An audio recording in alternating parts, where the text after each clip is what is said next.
and gentlemen, welcome to the Division Z podcast. My name is Jason. And I am K Cosmic. Today, ladies and gentlemen, hold on.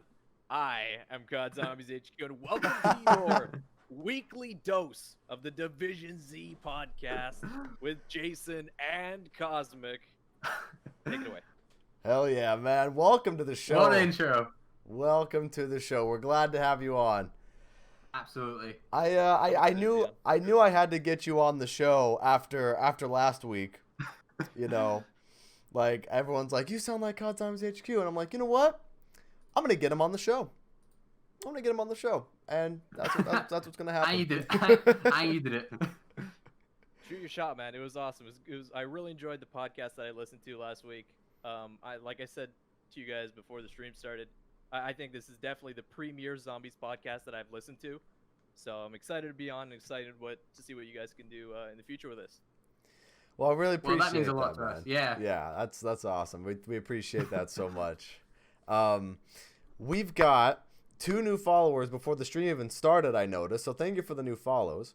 But yeah, ladies and gentlemen, we've got some things to talk about today. You know, the beta's still been going on for Black Ops Cold War.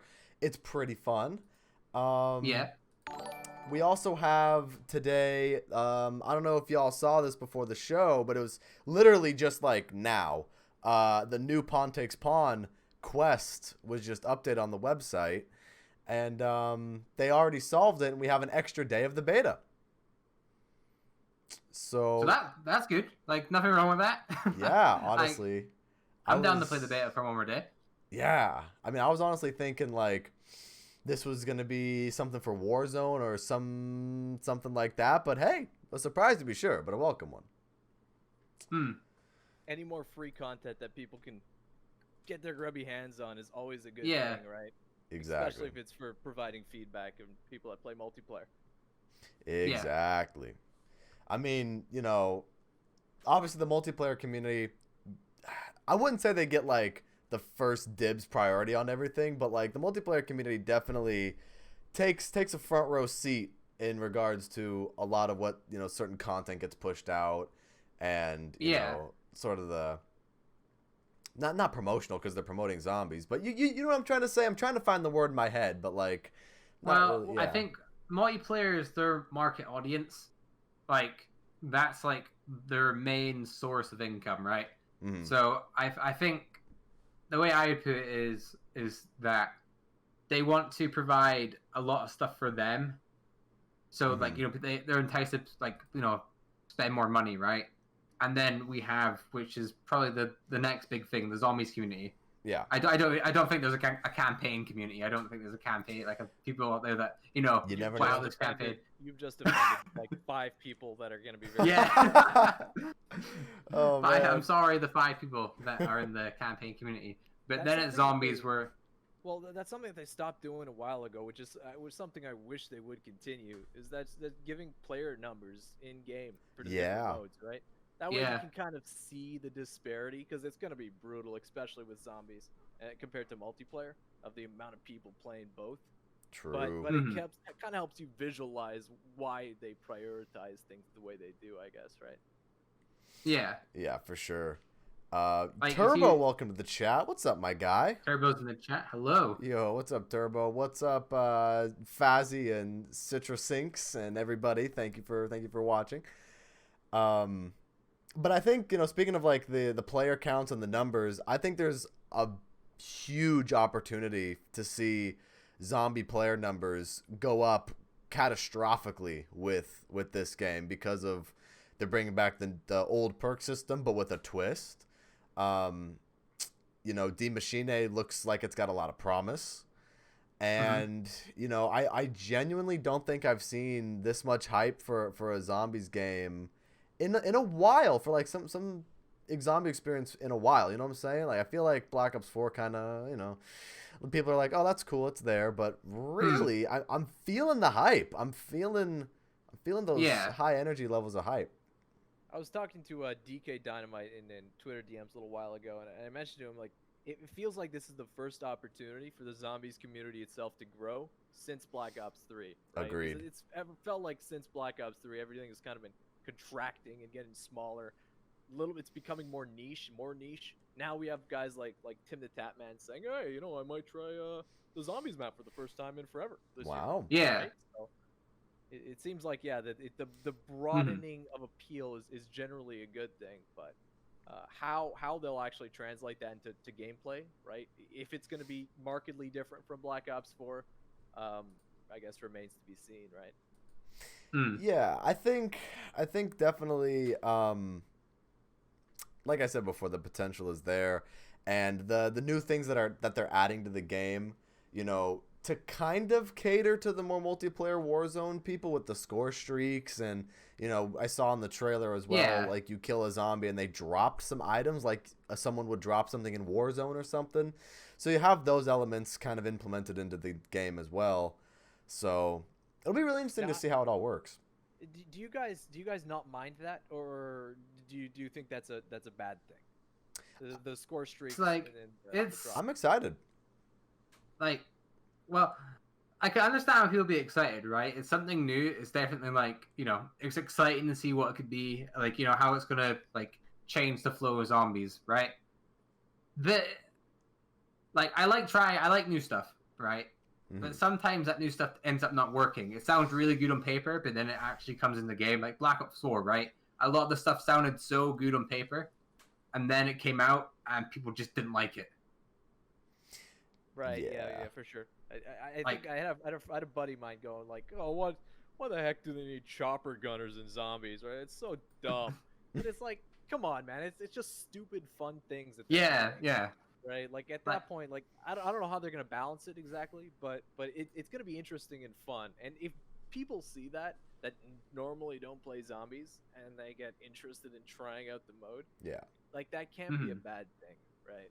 Yeah. I mean, I think at the end of the day, it's giving players a new way to play the game, and that's what we need. We need more ways for players to enjoy themselves in the game, and that's why I'm really excited for the weapon rarity system as well, to get every weapon to have the potential to be a really good weapon, not just the Helion Salvo every game, Yeah, I think that's probably one of the reasons I'm most excited about is the weapon rarity system, simply because it gives you things to progress towards, to work towards while you're playing a zombies game.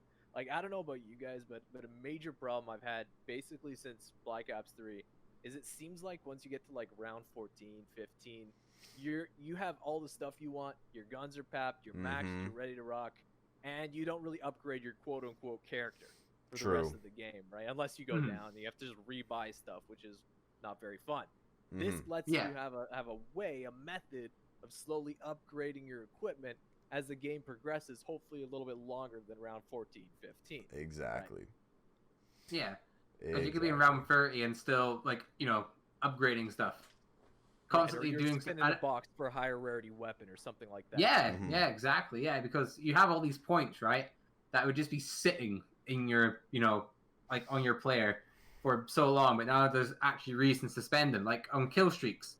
That's one thing I know I'll be spending my points on. True that. I had a few thoughts. Do you think it will replace traps? Replace traps? I mean, probably not. Yeah.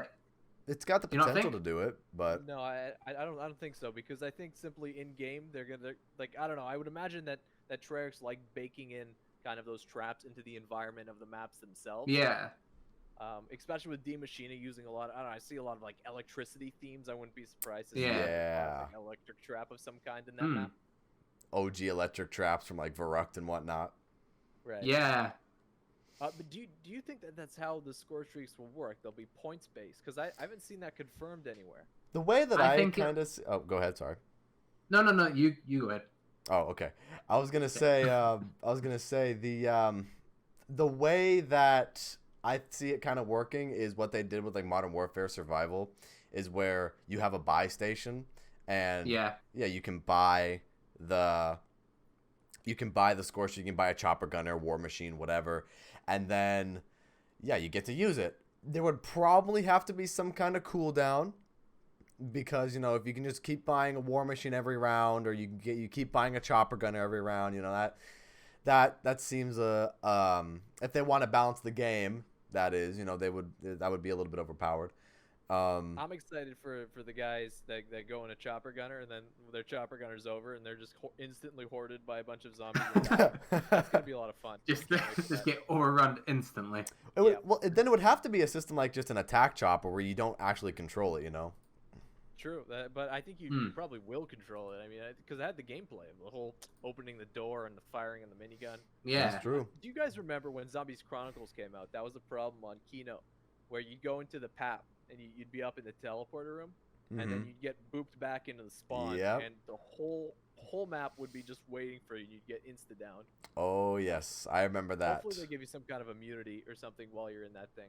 Yeah, I think they will. I think we'll get like a sort of zombie blood effect or something, where like you'll go in it and then you won't get attacked, and then you'll come out with it, and then you'll have like literally like 5 seconds to like regain some control over the situation you're in, and then the zombies are going to be like, okay, we're going to come and get you now. Yeah, I mean, it'll be really interesting to see how it works. I just overall just really excited. I mean, I had a thought in my head earlier today, right? Mm-hmm. You know the Hilo and Salvo, right? You know how it's overpowered. You know how one of the only reasons it's really overpowered is because of PhD. I mean, the gun's pretty powerful by itself. I mean, a lot of the times I don't really run PhD. I just kind of use it. But for like actual strats, where you're going for high rounds. No, I get that. Yeah, like on Tagged or Toten, you camp at the bridge of the ship and all that. Yeah, I get that. I think like PhD is a perk, right? They go like hand in hand together, and you get the most out of the weapon. Mm-hmm. I was thinking this myself. Do we want that gun to get kind of nerfed and then have PhD, or do you think we have a really good weapon, but the negative to having that weapon is it could kill you quite easily? Because I don't really go for high rounds, right? But I like trying to go for high rounds. Yeah. Like occasionally I'll be like, okay, let's go for like around 100, right? And then I go online, I look for guides and that, and it's like, okay, the best way to do this is just use the rocket launcher and PhD or something, right?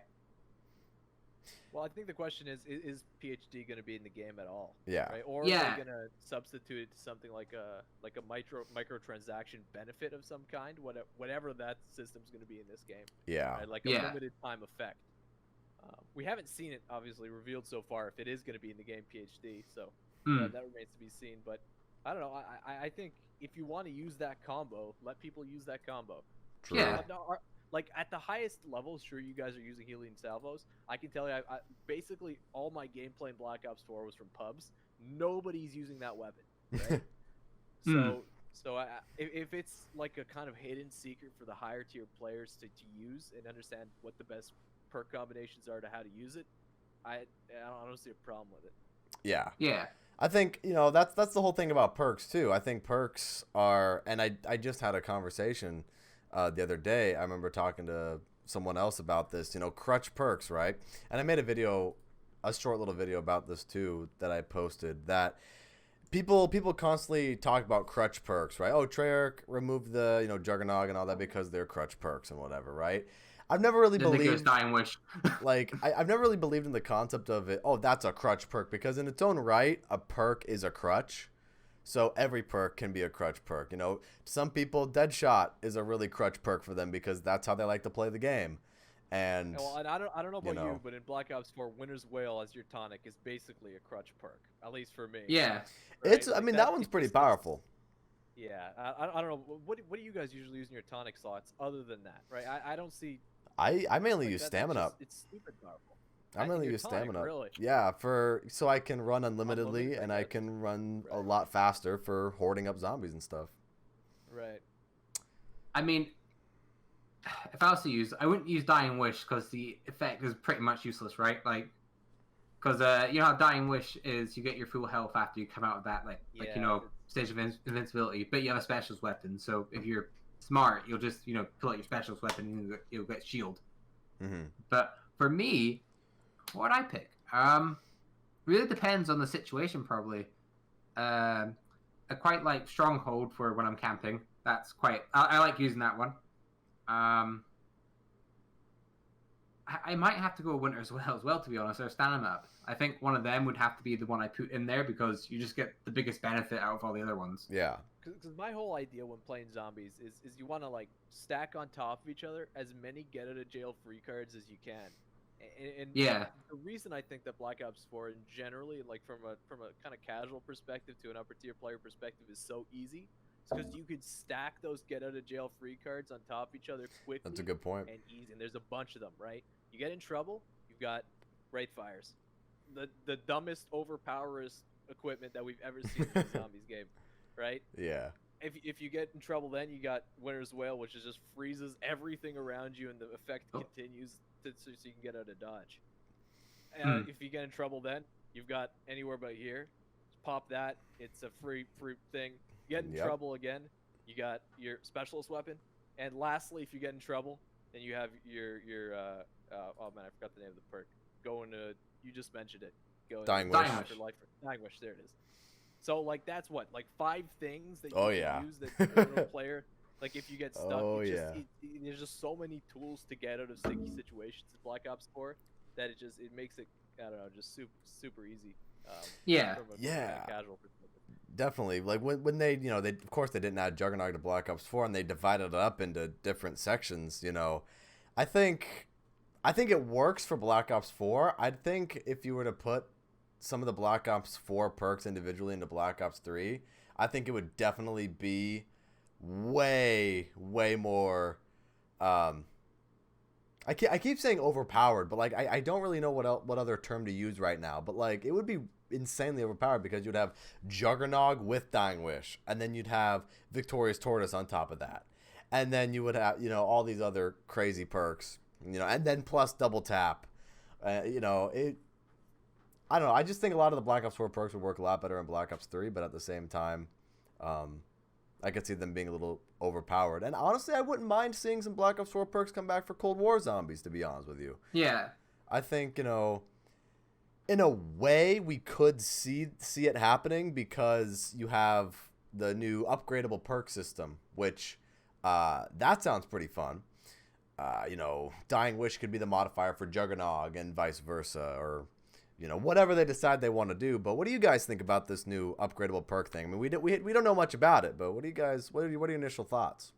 Well, I think as a standard for zombies, something that it's really needed for a long time, this kind of ties into the rarity system, is something to spend your points on, right? Something just to continue that upgrade path throughout the game, keep people engaged rather than, like, zombies should be about upgrading what you got and killing zombies, right? Yes. If you're just killing zombies, which basically what you do after round 15, a lot of people get bored really quick. There's nothing really to work towards at that point. You're just staying alive. Yeah.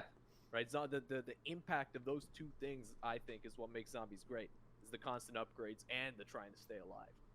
If upgrading perks just gives you another thing to spend your money on, another thing to continue that upgrade path, that's just a great thing. That's something that should have been done a while ago. Absolutely agreed. We got the Twitch chat right here. Right, words. We got the Twitch chat right here, real quick. Hello, GXT. I see your messages. Yes, I do know about the Pawn Takes Pawn thing. We got got that extra day of the beta. The chat is saying bring back Luna, and chat wants to see Bloodwolf Bite come back. And we got Trace Gears saying the only perk I'd love to see in Cold War is the hated death perception. I mean, some people have their unique opinions. You're not wrong, but you're not right. It'd be cool to see back. I mean, like, if they made it like an upgrade, like, if they, Deadshot, like, I can see them maybe doing that because that's all about accuracy, right? That's all about accuracy and, like, knowing where your target is. So maybe they could add it in as like one of the upgrades. I could see that. I don't know. I could see that happening. Probably not. I think the upgraded Deadshot, though, at the end of the day would probably have to be. Well, Deadshot is in the game, right? I'm sure at least. Yeah. We've seen. Yeah. The new perk machine. Yeah. I'm still gonna just fanboy over the new perk machine. It looks so fucking good. Like, that's one of my favorite perk machine designs ever. It looks so badass. Which, speaking of, I would assume that the perk machines on the new maps are going to be stationary, right? I haven't seen any indication that they're going to be. Well, also because the designs are so distinct, and every perk in Black Ops 4 looked like it was the same thing, basically. True. Yeah. From the machines. So, yeah, I would hope that they're stationary, just because it adds a little bit of meta to each map, right? This map has this perk, but this one doesn't. So You got to change it up your strategy a little bit. Mm-hmm. Yeah. Yeah, I think with Deadshot as well, I could see the death perception thing being a modifier, or just Deadshot dealer like we saw in Black Ops 4. You know, just get headshots in a row and you do a shitload more damage. Yeah. You got the man on. Yeah, we got him. We got COD Zombies HQ.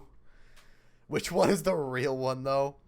I mean, it's funny, right? Because last week I was like, you two are the same person because like Jason does a pretty good like COD Zombie HQ intro, right? I was like, you are probably the same person.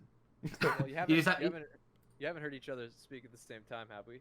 Not yet. So you never know. No, I mean, yeah, you could just be a random stranger. Like, who knows? It's voice recording. Well, now repeat in 5, 4. There you go.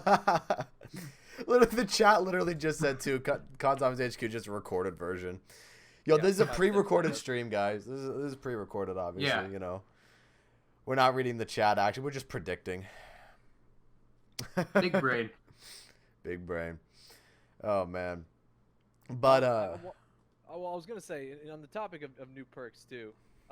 There is specialist weapons coming back in a Cold War. Now, like again, like specialist is another get out of jail free card in terms of zombies. That just it makes the difficulty curve a whole lot lower. Because if you get in trouble, you pop that, and you're get out of jail free. You're fine. Yeah.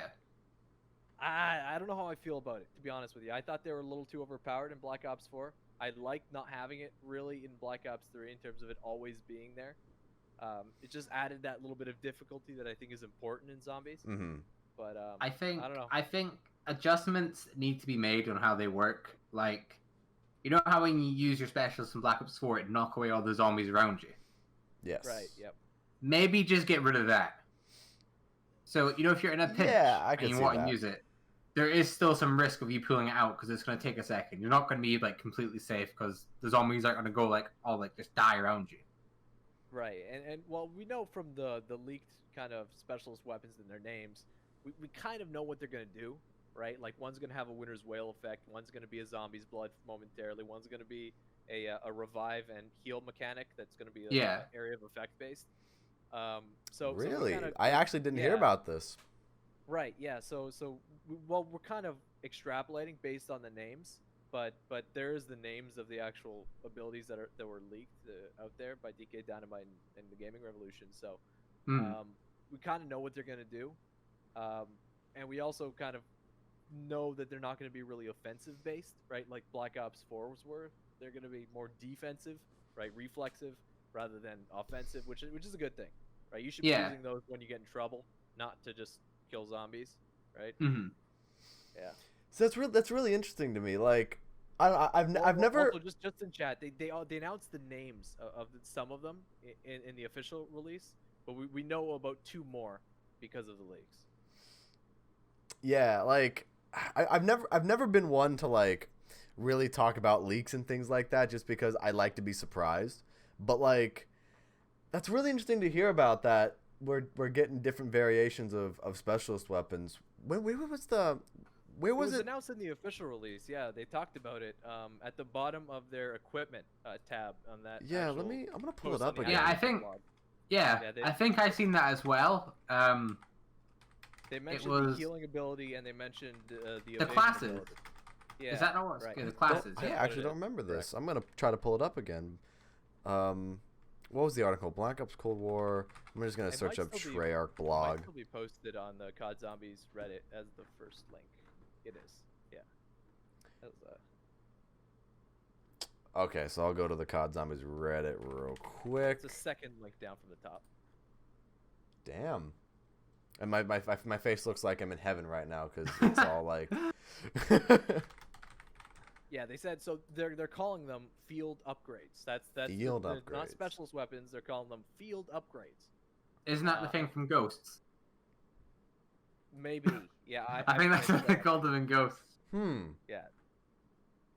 So the describing is as outside of weaponry, players can deploy field upgrades as proactive abilities that add another layer to squad-based tactics. So again, Yeah. they're advertising these as more I of see. like a team-based thing, a class system, right? Like you said, Kyle. Yeah. They say they continue, charge them up by killing zombies, then deploy them in times of desperate need. From offensive buffs, which I assume is just going to be damage bonuses of some kind rather than an actual weapon. They continue to abilities that aid in evasion or healing and reviving. These field upgrades are made to fit numerous playstyles and situations. Damn. I completely overlooked that. Chat, by the way, that's exactly what it sounds like. It's a World War II specialist. Yeah, I was just about to read that message too. That's really interesting. Damn. Well, now I'm looking forward to that even more. I either overlooked that or I completely forgot about that. Who's the guest? This is COD Zombies HQ. Nice to meet you, Aqua. But yeah.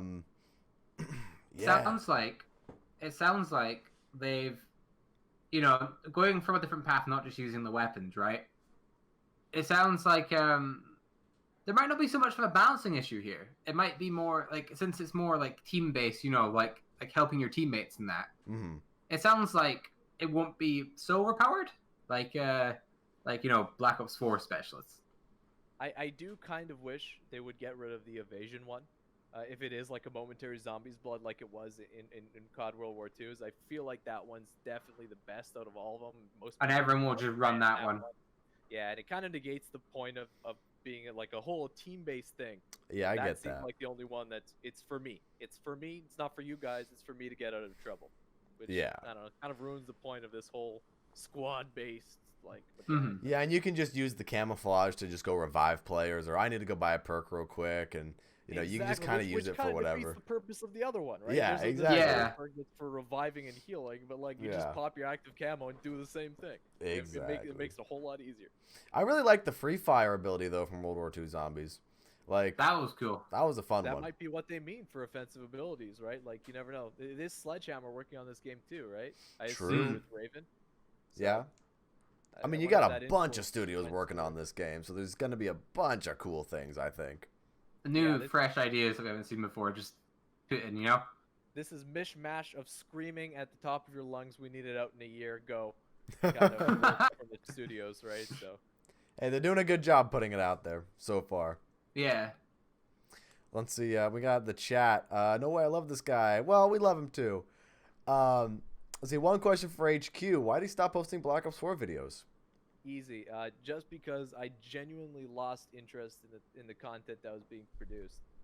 I think one of the things you need to succeed on YouTube is to have a general, actual interest in what you're talking about. And that was there for me big time at the release of Black Ops 4. A whole lot of content was coming out. A whole lot of stuff that people were playing about. But for me personally, the content I make on YouTube being more news-based, there's a lot of interesting things to talk about in the game. The developments, the absolute cluster and fails that were happening in Black Ops 4, right? That extended from the blue screens to whatever the cutscene for Classified was, and that whole debacle surrounding that, to the absolute pitiful excuse for a release of Dead of the Night, how they handled that. I think it was post Dead of the Night that at least for me personally, that I just kind of lost interest in it. And I really did hope that would come back with the Ether maps, but with them being remakes and just the content didn't seem as I don't know, what's the word, expansive or as kind of groundbreaking as the DLC content was for Ether and Black Ops 3. Wasn't there to pique my interest again. So I kind of just fell back into the shadows and waited to reemerge. For Black Ops Cold War. It's like that. It's like that quote the Shadow Man says in Revelation: "Step out of the shadows, Panzer Soldat." Basically that, yeah. So that's the long and short of it. But I gotta say, it's really nice to having to be away for a year and a half almost, and then coming back and seeing the support from people. Posting my last few videos in terms of just the comments and the views and things like that. So it's because your videos are good. That's why. I mean, shoot. It's because the YouTube algorithm likes me. So you play the algorithm game. You play the algorithm game every time you post a video, and it's been really nice to me throughout my YouTube kind of stint. So the algorithm game is like really you just it's like a game of roulette. You know, you bet everything on zero. You just hope it goes. Exactly. Shoot. Yeah, it's basically that. But yeah, I remember watching a ton of your videos. Just I didn't know what's going on in the zombies community. Just click on one of your videos and just chill. You know. Yeah, like you were like the main source for like all my news. Oh yeah. Then when I made this channel, that was kind of my idea, right? Like amalgamate all the stuff that other people aren't talking about, right? Like you guys got guys like Dalek and Mr. Waffle Waffles and in TGR to a certain degree that talk about the big news surrounding zombies, right? Like if you want to. They were there for that. There wasn't anybody talking about like the smaller things, the individual stuff, right? The stuff you can't make a full video about, so you got to pack them a whole bunch of different topics into one video to make it actually viable and interesting for people to watch. Absolutely. And so that's where I saw like a little niche open up and kind of wedge myself in there. Yeah, definitely. That's definitely one of the reasons why, like during Black Ops 4, you know, I liked making little update videos here and there about the certain things that would happen because, you know, I like, you know, watching some of your videos too is like, oh shoot, I wanna make a video about it and give my thoughts about it. I think it's pretty cool, you know, and yeah, I remember making like videos for like all the operations that would come out for Black Ops 4, like Operation Apocalypse Z and Grand Heist, and oh yeah, so this is the battle pass and here's the content roadmap. I really liked making those videos. I thought they were really cool. Yeah, just something to talk about, isn't it, as well? Yeah, exactly. But yeah, that what it comes down to too is right. If you're interested in it, if you're genuinely interested in it, then odds are other people are going to be too. Mm-hmm. So like if it's something that you don't find interesting and you want to just talk about it for the sake of talking about it, it probably won't come across very well, or people will kind of understand that you're forcing something. Mm-hmm. So, yeah. Which I think totally for me agree. personally is part of the reason that I genuinely like really respect what a lot of the big zombies YouTubers have doing, like Dalek and even TGR for a long time, or Codename Pizza and guys like that, is because they've been doing it for so long, and it seems like they still have a genuine interest in the stuff. Yeah, it's really hard to do, man, especially for a guy like Dalek who's just been covering the game for what, like almost a decade at this point, consistently. Like, and having not lost interest or just to say I can't do this, man, is really impressive. Gotta have that passion. Yeah. I go into Codename Pizza streams all the time, right, just to watch, and I'm like doing something, right? And you know the passion that he has each time you go into them, like. You know, you go in there for 5 minutes. He just sounds so happy by what he's doing, and he sounds like he's having such a great time. And I just find it amazing that after like so long of playing the game, that he can still, you know, he still has this. Definitely, absolutely. Yeah. And look, at the end of the day, we're covering a niche, right? This isn't something super mainstream.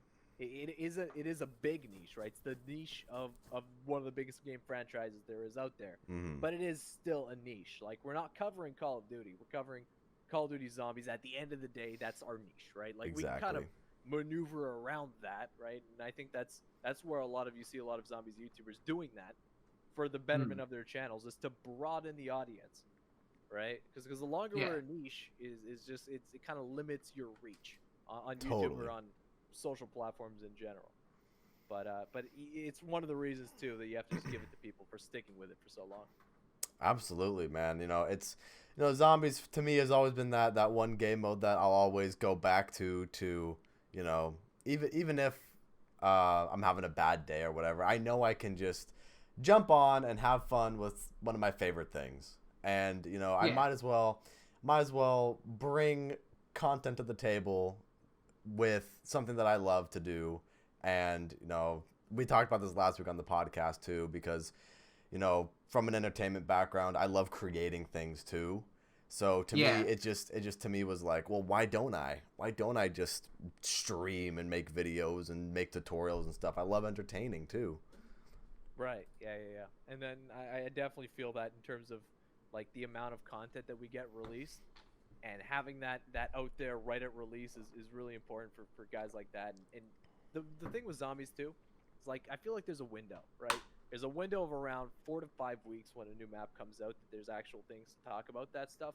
Mm-hmm. And after that is when you kind of really got to get creative if you want to talk about zombies, right? Because there's usually dead periods in between those things. So that's usually when I find the most interesting, or some of the most interesting speculative content comes out that I really enjoy watching.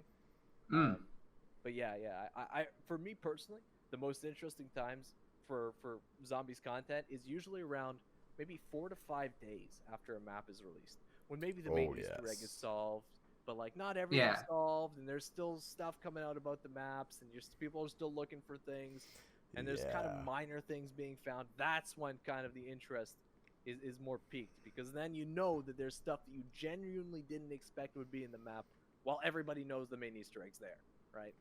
Yeah, absolutely, man. I love hearing about new little side Easter eggs and little mechanics and things like that.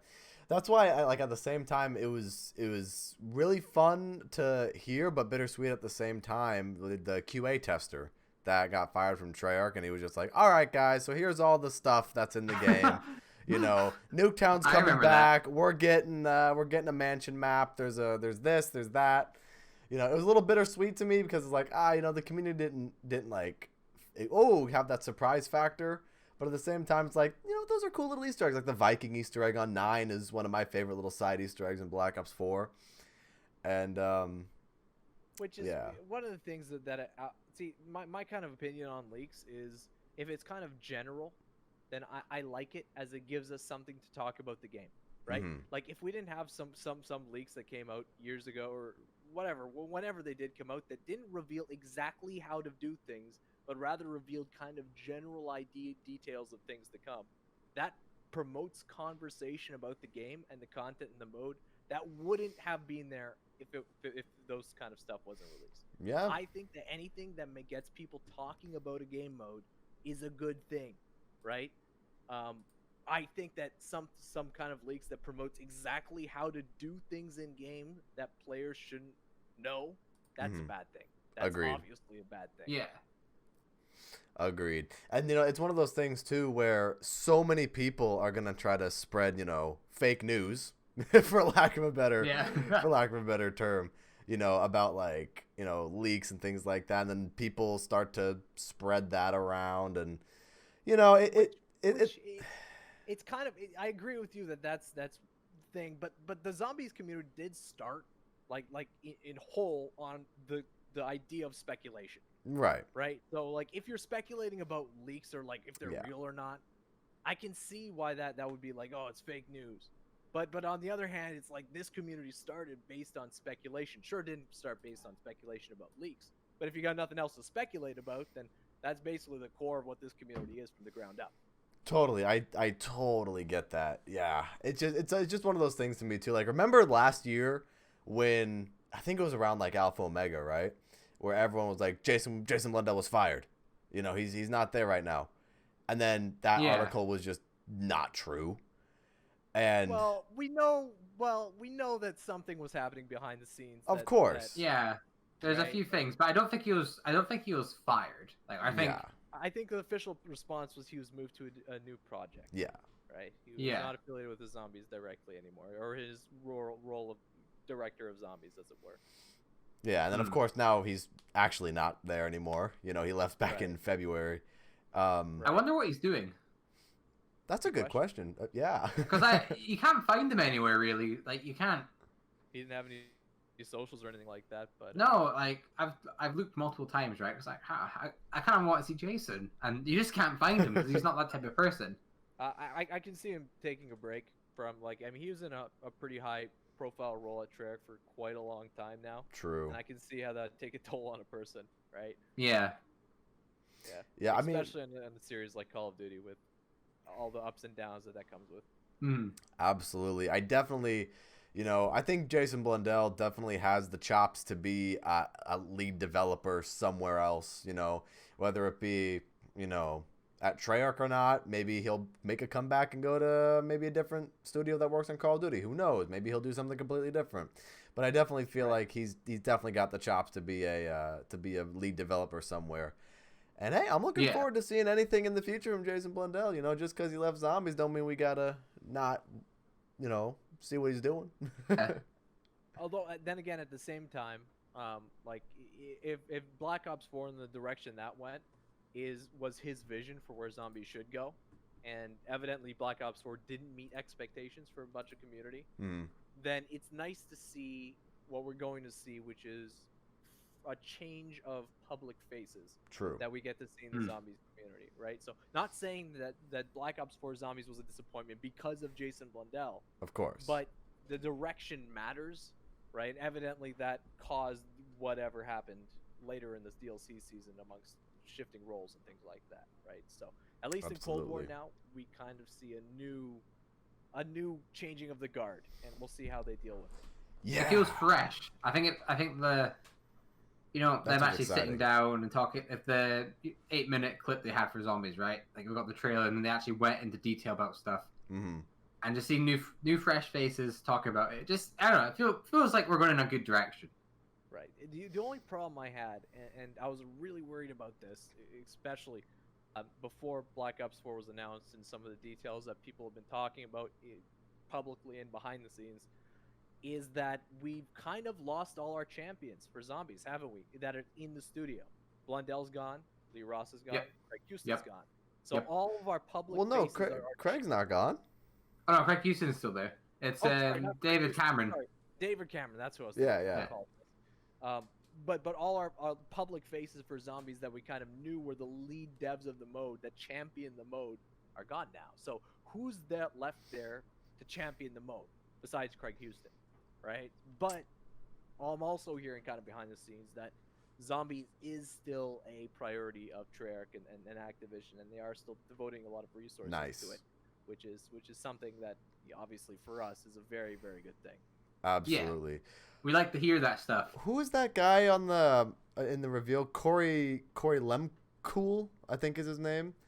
Corey Lemcool. Like he's a developer at Treyarch. He seems to have a important role. It was Corey Lemcool, I think is his last name, and then Kevin Drew, I believe, is another developer. Who it seems like Kevin, Corey, and Craig seem to be like the three main guys because they were the three that were talking about information during that 8-minute video back on September 30th. So I'm looking forward to see what they have to bring to the table. I'm loving the transparency. I'm loving the talk about the communication. Yeah. You know, I mean, going back to Blundell a little bit, the one thing that was a little bit not bad, but like it got a little old sometimes when Blundell would just be like, "Oh, well, that's a mystery." It was like, well, I mean, we gotta find a way. We gotta find a way to care about it. Give us something.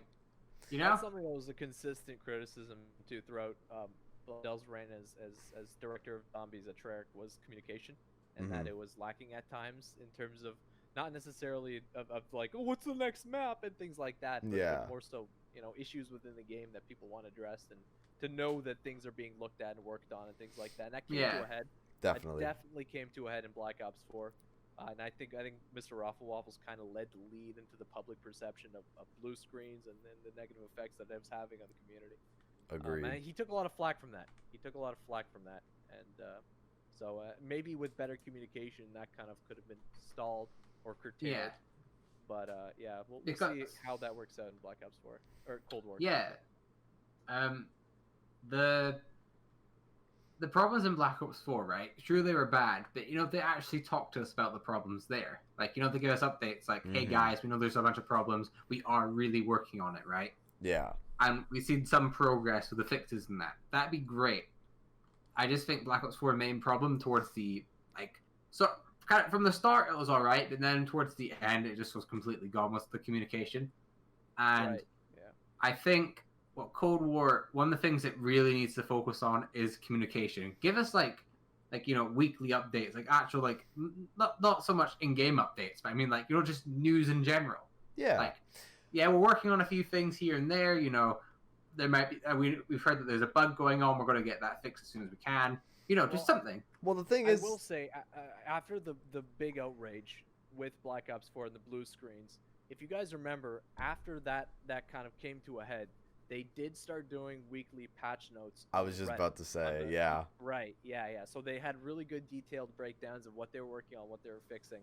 But again, that only came about as a result of the outrage that existed in the community when Black Ops 4 released. Mm-hmm. And I think there was one point too. I forgot if it was. I think maybe it was like the Dead of the Night stream when they actually decided to actually show us what Dead of the Night was about. I think they said. I think they admitted, right? Oh, we had kind of a rocky start, and then that was like all they said. Yeah. So, Corky is the guy's name. Oh, okay, Corky, not Corey. It is Corky. I'm looking at him right now. Corky Lemcool. Creative studio creative director is his title. So not explicitly zombies related, but obviously he's involved in the process somehow. Nice. Looking forward to see what he brings to the table. There's a director of zombies though. Is there? I don't know if chat remembers, but I don't think there's that. I don't think that title exists anymore. I think at this point, just because of how zombies is gone, and I think just because he's a veteran. I think Craig Houston at this point would be the director, even if we might not know who the actual director is, because Craig has the entire storyline in his head. He can direct people to what's going on and how to do things. So I think if anybody, he would be the director. I think at least he'd be like the main face towards zombies, like right. He took on that role throughout Black Ops 4, basically, right? Yeah. In the video here, his title remains the same as lead writer. So, yeah.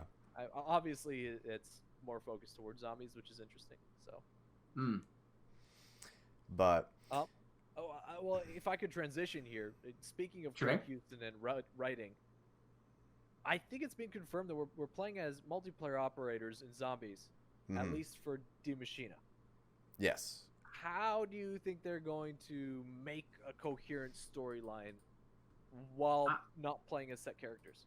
I thought at first maybe they put set characters in, and then you could choose, kind of like World War II, where you could, there's sort of version operators where you could unlock people by doing the challenges. I thought that, but same. I don't know. Are we wrong? Because people are saying other things, and it's they keep clashing together. I mean, the thing is, like set characters in the new map, or is it going to be from the get-go operators?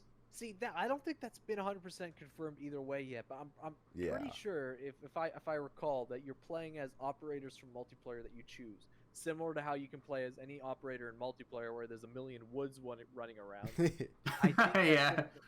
I think that's gonna have the same thing in zombies, where you can play as Woods and all those other characters. Yeah. At least for Die Maschine, we don't know about the other maps yet. I think at the end of the day, what it comes down to is, it doesn't matter what character you play as you're playing the map. I think once you do the Easter egg and you get the cutscene, the characters that need to be in the cutscene will be in the cutscene.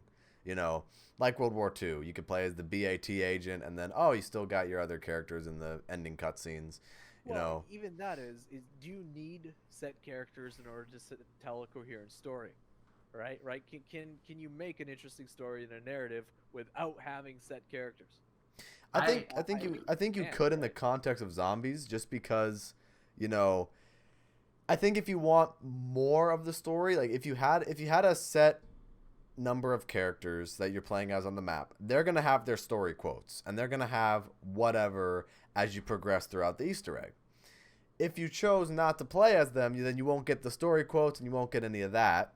But you can still do the Easter egg and you can still do all that, and you can still experience the ending cutscene, and you can experience whatever else might be there. If they go for that route. Yeah. Where they're set characters, and then if you want to, you can just run as an operator. Because the thing with zombies is the core of zombies has always been gameplay. So I think it would make more sense to, customize your gameplay experience more with playing as whatever character you want to play as. And then, you get the storyline afterwards. And, I don't know, like just thinking of stuff off the top of my head, at the, D Machine ending cutscene, the Easter egg is solved, and you have Sam and Weaver arrive on site or whatever, and, chaos ensues or whatever. I don't know, just some random thoughts there. Well, I think the way they structure the story too doesn't really need set characters in the form of, if the lore of zombies is that whoever, all these operators operating in terms of the zombies universe, are part of a set team set to do a specific task. Right? Yeah. You doing the Easter egg is important for the task you're doing, not because of who those people doing the tasks are. Right. Right. Yeah. So if you can imagine like a Horizon or something like that, where our characters don't speak, but we have elements talking to us from the map, different characters that maybe aren't visualized talking to us, like Call of the Dead. The story beats. Exactly, that too. Exactly. I totally get that. I think that makes the most sense to me. But yeah, I appreciate the follows, by the way, chat. I see you guys following. Thank you. But it should be very interesting nonetheless. We're obviously agents of Requiem, which that's a cool name, by the way. I really dig that. You got Requiem and Omega Group. And the thing that always intrigued me about what Craig Houston was talking about the storyline was, he said, not all things you'll find stay dead. Yeah.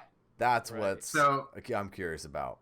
I wouldn't be too surprised if we see like a threat from before come back, like Dr. Monster, the Shadow Man, like something like that. Something that kind of pops out towards the the end of like the main DLC cycle of the game. Yeah. Right. I think there'll be some twist at DLC 3 where it's like, I don't know, we'll get like last gen Richtofen come out and cause chaos or something, who knows, right? We'll get something from, Ether, like past Ether. Speaking of chaos, with that coming to an end, obviously, I did find it interesting. Well, thank God too, because but I know, I know some people liked it, but though that being said, I read an interesting theory on Reddit recently of someone saying that with the whole theme of this game maybe being that the elements within the Dark Ether are bleeding into this universe, might be a way for Treyarch to provide resolution to the Chaos storyline without actually having a Chaos storyline. If maybe the elements from the Chaos storyline are also included in that Dark Ether kind of bleeding out into this world, right? Which might explain, if you've seen some of the screenshots of Catalyst looking like zombies from the Chaos storyline, maybe those are mixed with different types of zombies from the Ether storyline, right? That would be combined together to form a coherent reason for why they exist in this universe, right? And if they do include that, then through radios or for different little sticks on maps, they can kind of tie up the loose ends of the Chaos storyline for people that were invested in it. That's a very interesting theory. I didn't think about it that way. Yeah. Yeah, so it'll be a way for them to kind of get the best of, or at least what they consider to be the best of both the worlds they created from Black Ops 4 and prior in terms of Ether, and combining them into this melded experience in this new game.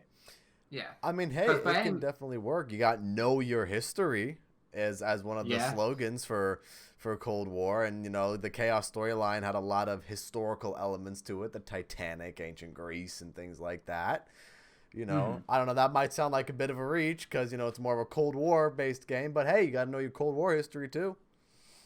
Yeah, true. I think Chaos, right? It didn't really hit the mark for Black Ops 4 just because of the way that the content was like put out, and they didn't really give us enough time for the characters for us to start really caring too much. Yeah. And Dead of the Night as well was a major issue where we've started this new story, and in this new story we've already got new characters, but these events from these new characters don't matter too much because it's a prequel to the first two maps we've gotten, right? Which, by the way, one of the worst maps ever released, right? Like, is it just me? Is it just me? I mean, it has some good things. Listen. It has some good elements. Okay. A lot of the map, from what I hear, Easter egg wise, I've never done the Easter egg, is a scavenger hunt. It is. It is definitely a big it's just scavenger a scavenger hunt. Has cool elements. I quite like the werewolf boss. Like, he looks kind of sick, right? The wonder weapon's all right, but other than that, it just doesn't really hit the mark. The characters are kind of annoying. What's that guy called? Godfrey. I think that's the only good one. Oh yeah, the Is butler. that his name? Yeah. And do you know what the rub on that is? I guarantee that was the most expensive map to make in terms Yes. of Because The of all cast. this. of the whole season. Yeah. The Yeah. cast, probably. Yeah. I mean, But- yeah, Dead of the Night definitely is. I'm warmed up to it a little bit more than I was before, but I mean, the only real good part of Dead of the Night to me is the Alistair's Annihilator. That's one of the best wonder weapons in the game. The werewolf is all right. It's not a hard boss. I mean, I'd much rather prefer the werewolf over the goddamn Blightfather. Yeah. But yeah, man, just the vampires are just such a core part of the map that ruin a lot of the experience for me.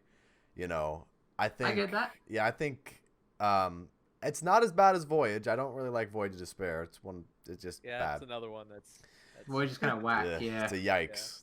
But yeah, Dead of the Night's vampires really are just a big stain on the map for me that I can't put it above anything like I can't put it above like C tier, right? Like that's the highest I'll ever go for Dead of the Night. Like I can't say it's good, I can't say it's like great, but at the same time I can't really say it's like terrible either because it got good parts to it. It's just okay to me.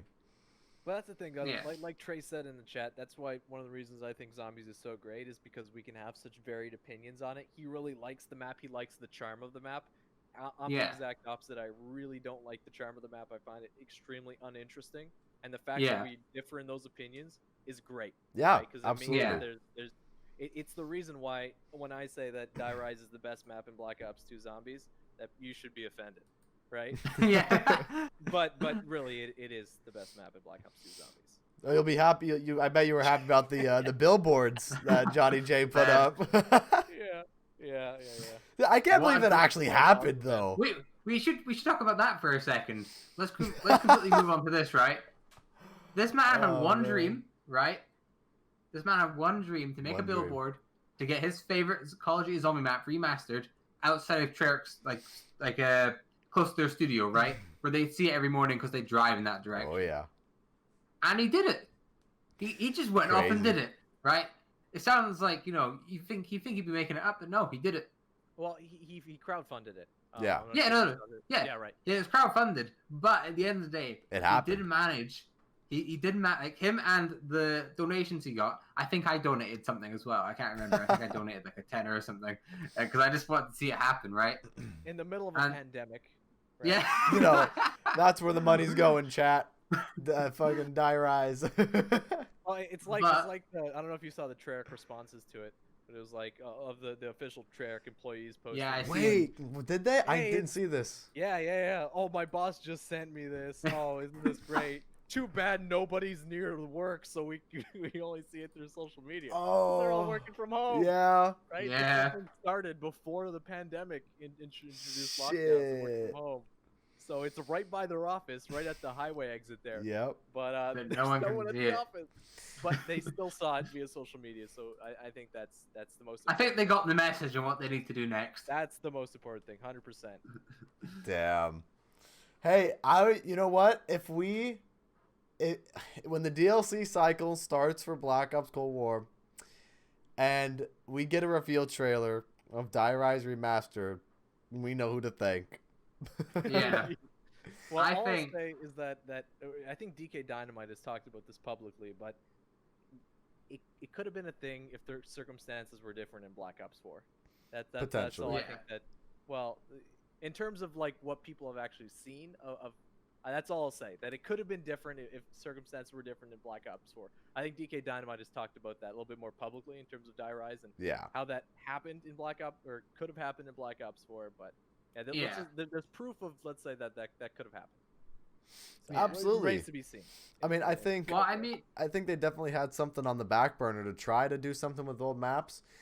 I've always been of the mindset where I never believed, and I know it's gonna transition into like a Zombies Chronicles 2 thing.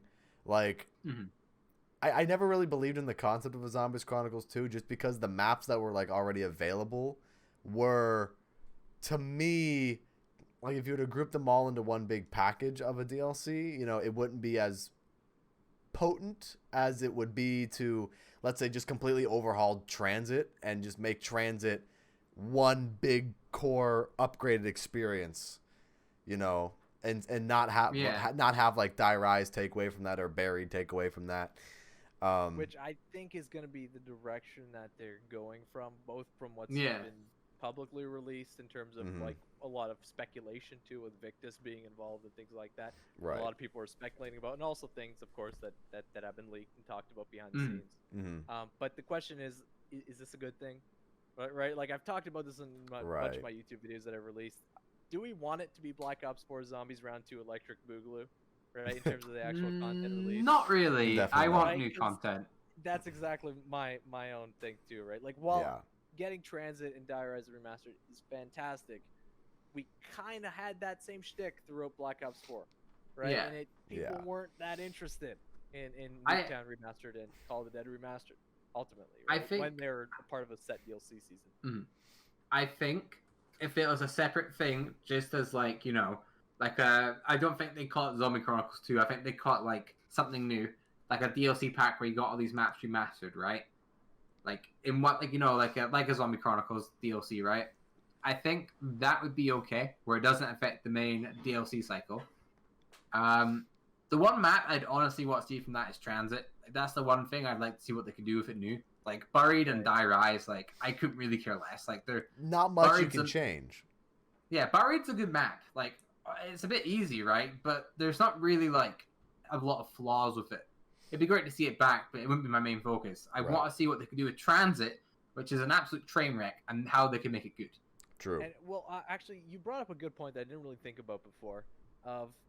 In terms of a way that Treyarch can really make a profit, like make money off zombies in this day and age, with the new maps coming out being free, would be it's true. a premium map pack, right? A premium packable old content that they can charge a flat price for, that they can recoup some money, right?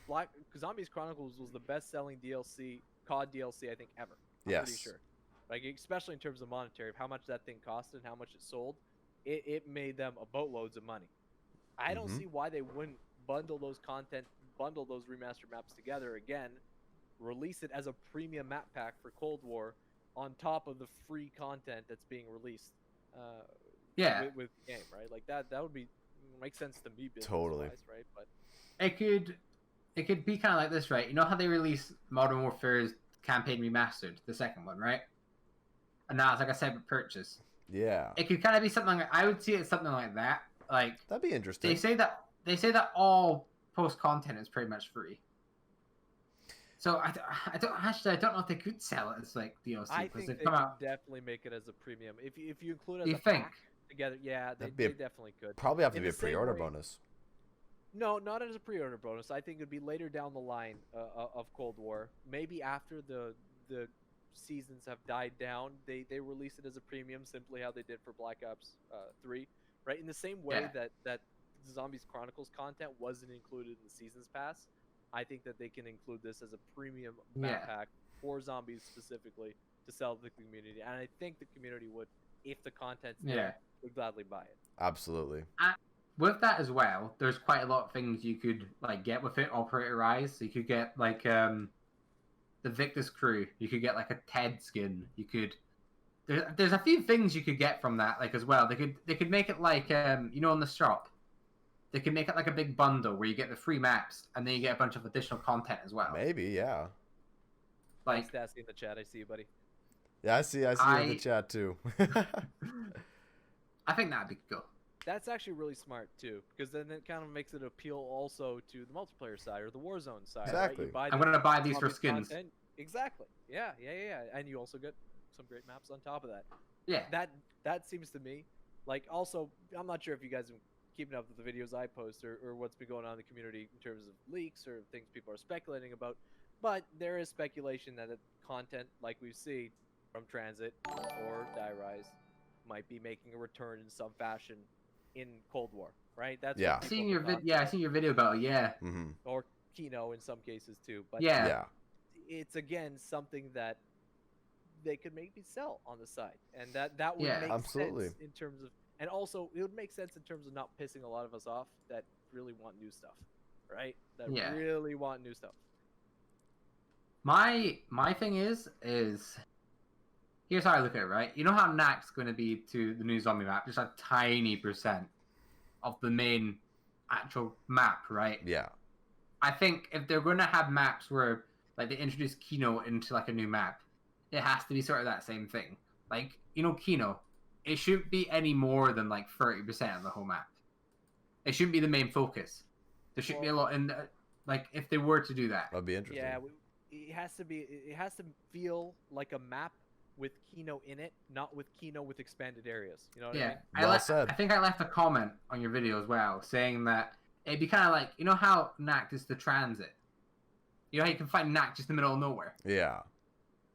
It's like that. Like, it's so small that, like, it doesn't affect new gameplay.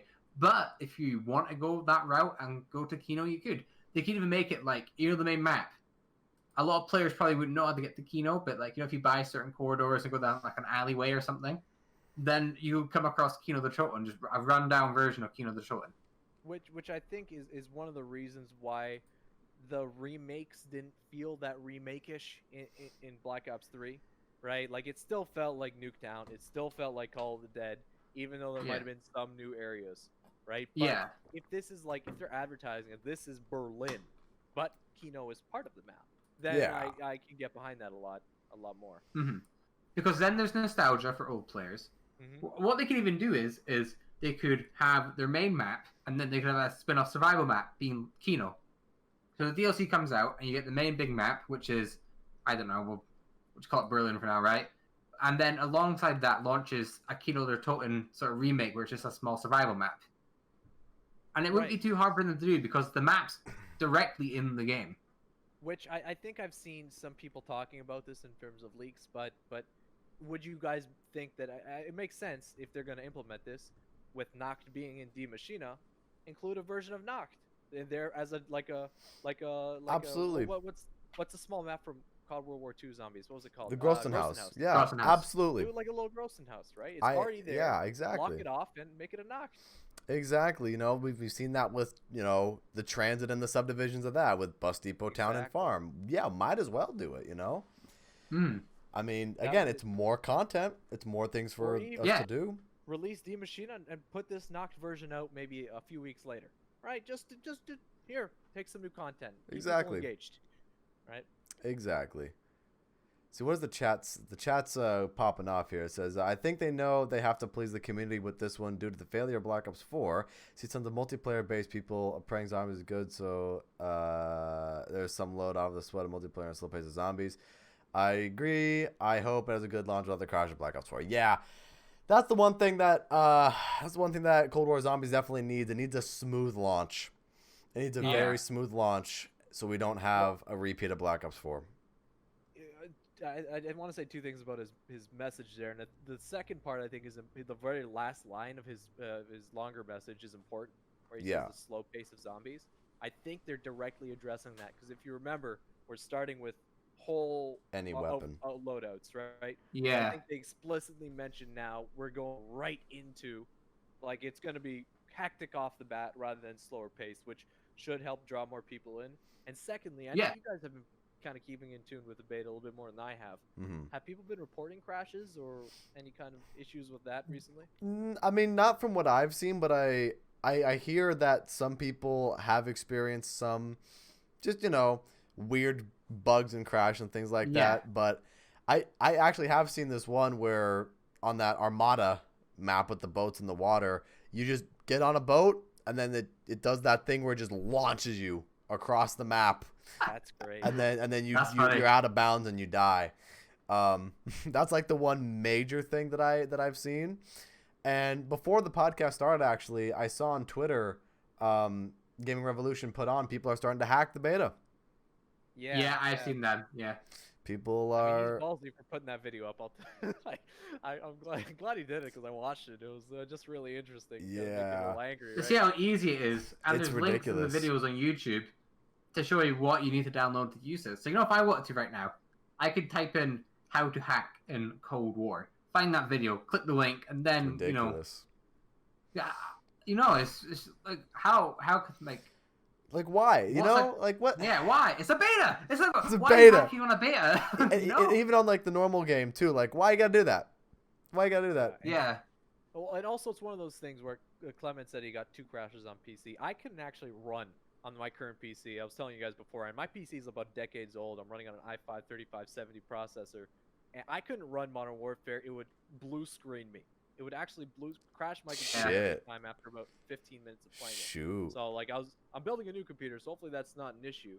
But it's also one of those things where crashes matter more in zombies than they do in multiplayer. Absolutely. You can't just hop back into a zombies game and continue where you left off, right? So that's why it's really important for our community that it's stable. Exactly. I was thinking of this, right? I'm so thankful I'm into zombies and not multiplayer, because right now there seems like there's so many problems that they just aren't going to fix because they don't. Well, one main thing is skill-based matchmaking, right? You can't really put that into zombies. Right. Exactly. True. And I'm like, people are complaining about this. I'm like, yeah, I would complain as well, but my main focus isn't really being affected. So, it kind of sucks for yous, but I'm not too affected by this. Yeah, let's piss off the multiplayer people as much as they possibly can, so they make the jump to cooperative instead of competitive, and they join the zombies wave. Zombies community gets bigger. Yeah. The same with hackers. Like, what can hackers really do in zombies other than like maybe fly on the map? Like, what are they gonna do? You're like, yay! I got a hacker on my team. I do some weird stuff, man. Like, it's funny. It's funny when that happens. Y'all remember? It's kind of an older video at this point. Speaking of hackers, there was a relaxing end video from years ago. Yeah. It was on Doris. Yep. The thumbnail's the insta kill skull. Yep. Yeah. I remember that video, and I'm just like, wow, people have too much time with their hands. Oh man. But yeah, like hacking in DOMs would just be like, oh, I got a bunch of points and I opened the map, and then that's really about it. I mean, you're kind of cheating yourself out of the full experience, I think. But other than that, but you do you. You do you, I guess. It's the benefit of having a cooperative game mode compared to like ultra competitive, right? So. Yeah. Yeah. Well, speaking of that, that is if they decide to bring new modes or not to zombies, right? If grief is going to be actually make a return or not, that made zombies pseudo. I hope it is. I would love to see grief come back. Yeah, any game mode would be great. Like any other extra side game mode. Like obviously it looks like we're getting Dead Ops Arcade 3. That'd be cool. Yeah, we are. Yeah. I mean, yeah.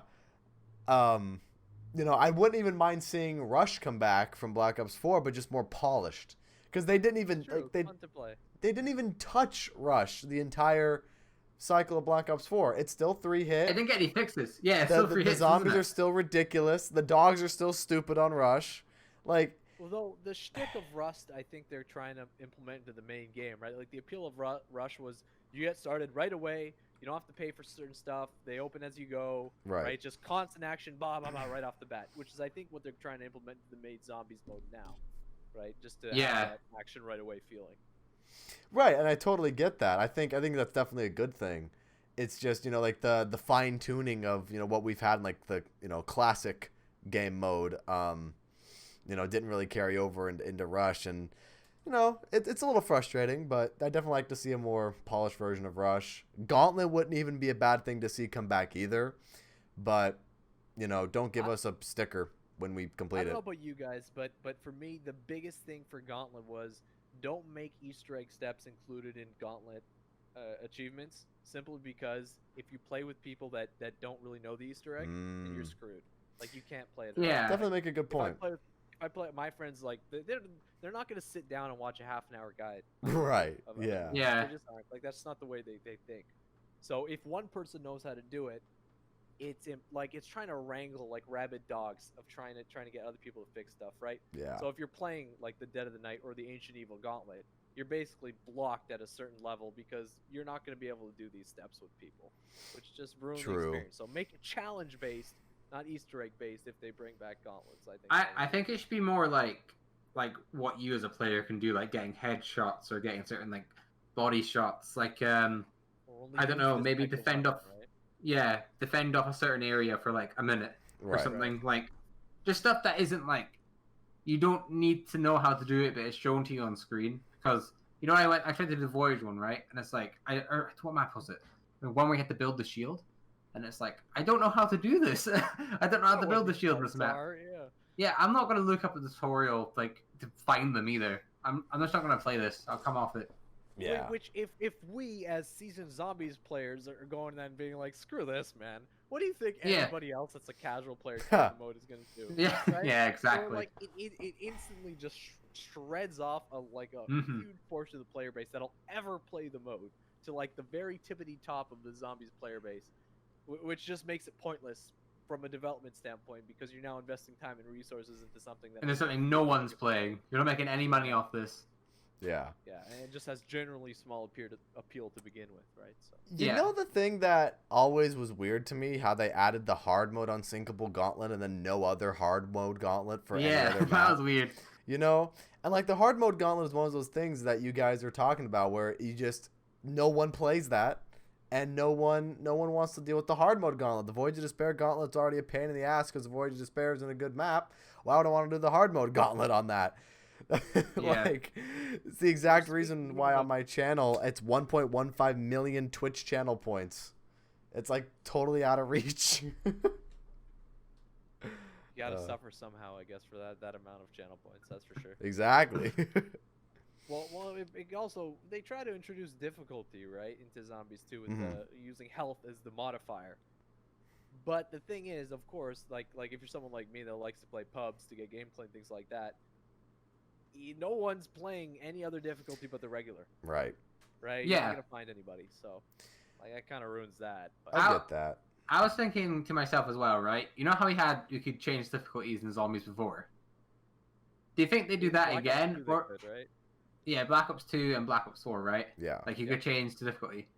Do you think that's a good option, or do you think they have one difficulty set so they can really like optimize how the game will play out with certain things, and then? I like different difficulties, honestly. Like I hop on hardcore sometimes just because that's how I like playing that way as well. Fun. Yeah. But yeah, I definitely think I like to see difficulties come back. Yeah, I think the main focus should be regular, and then once they've decided that, then they can add in easy, hard. That's probably the way they went with Black Ops 4, but I don't know. I wouldn't mind if there's one difficulty set for any kind of public playlists or any kind of public thing that you're doing with Zombies. But if you're playing on private, maybe they what do they call it? Modifiers? No, it's not modifiers. Mutations. Yeah. Yeah, you can change your own health or something like that to give people a little bit more freedom. But obviously that hasn't been announced yet. If it is.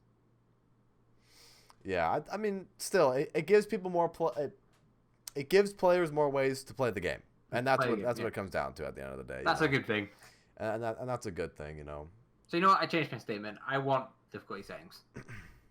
I think you're right. It's more is more ways to play. So, I just feel like as well. I don't know. If they have one difficulty to work off.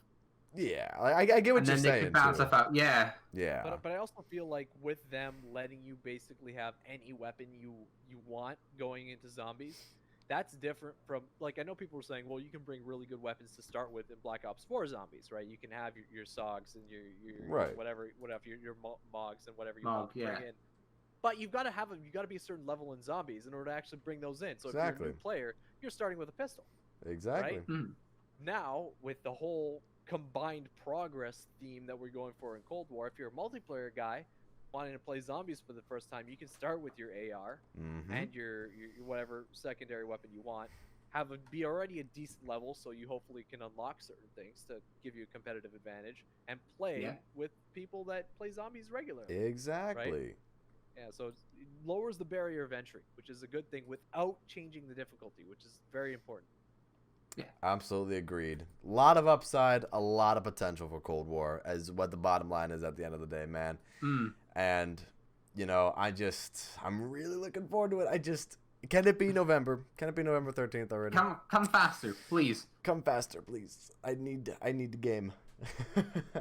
Yeah. But let's see what the chat was saying real quick. Voyage of Despair Hard Gauntlet I found more enjoyable than the regular version. Well, to each their own.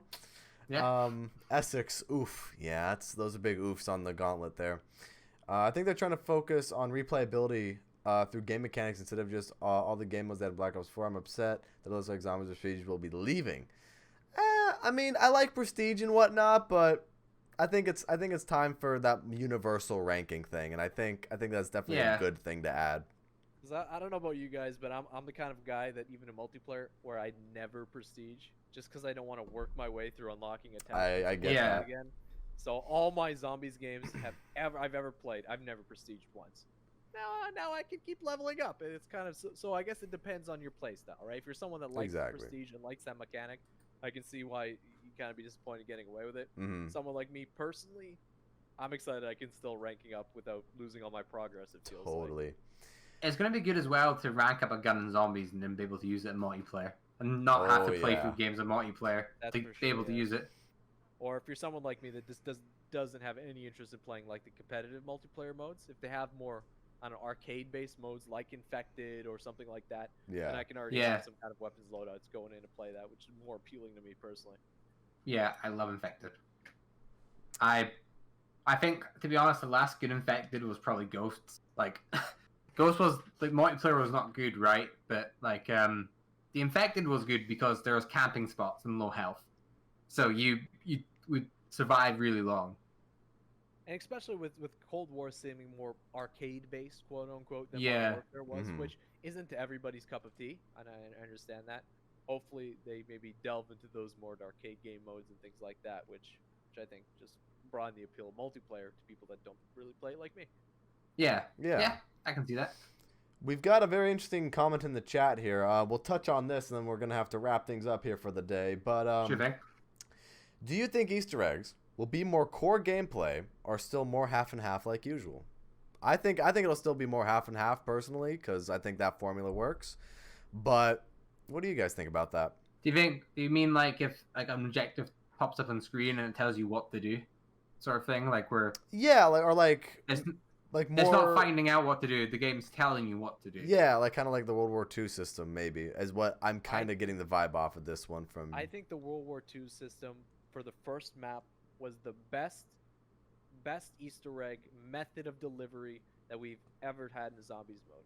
That it enables people that don't do Easter eggs, that don't want to look up guides on YouTube and watch them, like my friends, of being able to do objectives in a map towards an ending without actually having to look up those guides, while still enabling people that do like that kind of stuff to go the extra mile and find out that secret stuff. It's the best of both worlds that they did once and they never have done it again, and I don't know why. Yeah, it's a shame as well because it was a really good system. It was the best of both worlds, right? If you're in there with games of people that don't do Easter eggs, they can have the feeling of an Easter egg without actually, but there's people, of course, that want to find out like the real ending, and I think there's an appeal for that too. That's a genuine appeal. Yeah. That was there for just that map and never again, and it's really disappointing. I was really sad when I saw the rest of World War II, even though you can criticize it that they didn't do that for the rest of the maps. They did it for the first one and never again, which is just really sad. But if they're gonna work, if they're gonna take anything from that game that Sledgehammer worked on, it I think it would have to be that. It should be that, man. If they're taking specialists from that game, basically, put that into Cold War 2 to broaden the appeal even more. Yeah. Why not, right? I mean, like literally, that at the end of the day, it's like, why not do that? Yeah, makes sense. Or should they do finding Easter egg hard in the beginning, and after the community found the Easter egg, they give the system a World War II? What do you think of that? I think I would still have to agree with COD Zombies HQ here on this one, where you jump into the game and it gives the new player the feeling of they're doing the Easter egg, and they're contributing more to the map than maybe they would have beforehand. I don't think you should have to beat the Easter egg the first time to get the notebook or to get the part list or like whatever that system was in World War II, whatever they called it. But that's excuse me, that's definitely what I think about that. Yeah, I mean, if there's a system for them to change in Cold War, if they're broadening the reach with their seems to thematically fit with their combining progress and starting with loadouts, making Easter eggs more accessible, or at least quote unquote objective Easter eggs, making them more accessible and readily available for new players just to see what they have to do and do it in a zombies environment. That's something I think that would be just great that they should do. But we haven't had any indication that that's in the game, unfortunately. Yeah. Not from the leaks, not from the official reveal. So we can dream. We can hope. We can dream. Yeah. I think the boss fights define for most people the quality of the Easter egg. It can. I think a lot of people will, be excited for the boss fight. They'll be, or excited or not excited for the boss fight, because I know a lot of people like the Nikolai boss fight in Grod Krovi. The Keeper boss fight in Horizon Drak is my favorite personally. Yeah, I think that's the most epic one we've seen. Yeah. Yeah. So I think, it can, the boss fight, define the Easter egg for a lot of people, because then they'll be like, well, is it worth me doing the Easter egg only for me to die to a really shitty boss that I don't like? Right. So I think it can definitely define it. But yeah, Easter egg steps I feel are more important than boss fights, because having boring steps leading up to the boss fight isn't fun. Like for me, GK boring and Nikolai as well. I'm not a huge fan of the Grod Krovi Easter egg, but a lot of the steps they make sense. I just hate the escort steps on the Grod Krovi Easter egg. I think before we wrap up, I think that Grod Krovi's Easter egg feels like the formula they do for it feels quite similar to Blood's Easter egg, where there's there's how you get the trophies, right? In Blood, it's completing the things around the map sort of thing. Yeah. There's 5 of them.